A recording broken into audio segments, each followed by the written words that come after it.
நெடுஞ்சாலையோரம் உள்ள மதுபான கடைகளை மூட உச்சநீதிமன்றம் அதிரடியாக உத்தரவு பிறப்பித்துள்ளது. நெல்லை மாவட்டத்தில் இந்த உத்தரவின் தாக்கம் எப்படி இருக்கும் என நமது செய்தியாளர் ஆல்வினிடம் கேட்கலாம். ஆல்வின், சொல்லுங்க, உச்சநீதிமன்ற உத்தரவை தொடர்ந்து திருநெல்வேலி மாவட்டத்தில் உள்ள நெடுஞ்சாலையோர மதுபான கடைகள் அகற்றம் குறித்ததான தகவல்களை சொல்லுங்க.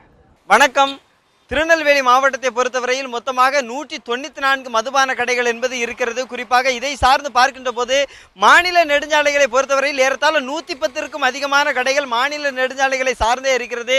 இது தவிர ஏற்கனவே முன்னதாக கடந்த பிப்ரவரி மாதமே திருநெல்வேலி மாவட்டத்தை பொறுத்தவரையில் 24 மதுபான கடைகள் தேசிய நெடுஞ்சாலைகளில் இருந்தது. அவற்றை ஏற்கனவே இந்த மதுபானத்திற்கு சார்ந்து துறை அதிகாரிகள் அதை அகற்றி இருக்கிறார்கள். தற்போதுள்ள சூழ்நிலையில் உச்சநீதிமன்றம் இந்த உத்தரவை பிறப்பித்ததை தொடர்ந்து திருநெல்வேலி மாவட்டத்தில் அதற்கான கணக்கெடுப்பு பணிகளை அரசு துரிதப்படுத்தி இருப்பதாக அரசு அதிகாரிகள் தெரிவித்திருக்கிறார்கள். குறிப்பாக சொல்ல வேண்டும் என்று சொன்னால் திருநெல்வேலி மாவட்டத்தில் பிரதான நெடுஞ்சாலைகளில் இருக்கக்கூடிய மொத்தமாக 110 கடைகள் இருப்பதாக அரசு துறை அதிகாரிகள் தெரிவித்திருக்கிறார்கள்.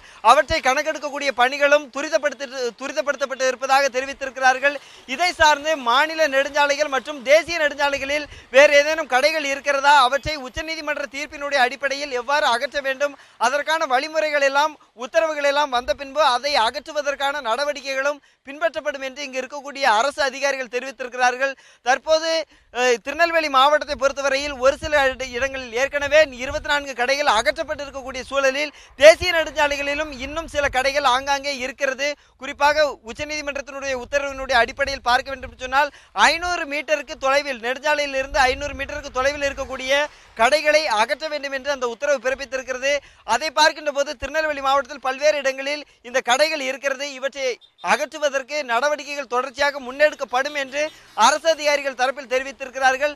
இது தவிர அரசுக்கு, அதாவது பள்ளி, கல்லூரிகள் மற்றும் கோயில்களுக்கு அருகில் இருக்கக்கூடிய கடைகளும் கணக்கெடுத்து அரசுக்கு முறையான அறிக்கைகள் என்பது அனுப்பப்பட்டு இருப்பதாகவும் இங்கு இருக்கக்கூடிய அரசு அதிகாரிகள் தெரிவித்திருக்கிறார்கள். உங்களுடைய தகவல்களுக்கு நன்றி ஆல்வின்.